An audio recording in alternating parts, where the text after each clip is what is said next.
Delhi assembly ఎన్నికలో Bharatiya Janata party గెలిచిన విషయం ప్రతి ఒక్కరికి తెలిసిన విషయమే. మిత్రులారా, గతంలో ఆమ్ ఆద్మీ పార్టీ అధికారంలో ఉన్నప్పుడు సీఎం కార్యాలయంలో డాక్టర్ బాబాసాహెబ్ అంబేద్కర్ గారి ఫోటో, మరి అలాగే భగత్ సింగ్ గారి ఫోటో పెట్టుకునేవాళ్ళు. మరి భారతీయ జనతా పార్టీ గెలిచిన కొత్తలోనే మరి డాక్టర్ బాబాసాహెబ్ అంబేద్కర్ గారి ఫోటో, భగత్ సింగ్ గారి ఫోటో తొలగించారు. మరి అక్కడ రాష్ట్రపతి గారి ఫోటో, ముర్ము గారిది, మరి అలాగే నరేంద్ర మోడీ గారి ఫోటో పెట్టుకున్నారు.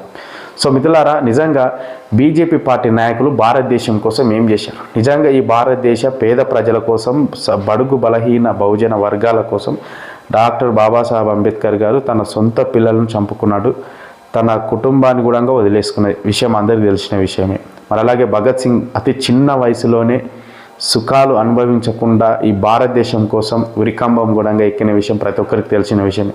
అంత గొప్ప మహానీయుల ఫోటోలు తొలగించి వీళ్ళ ఫోటోలు పెట్టుకుంటున్నారు. సో దేశం పట్ల వీళ్ళకి ఎంత ప్రేమ ఉన్నా అనేది కూడా ఈ దేశ ప్రజలు కూడా ఆలోచించాలి.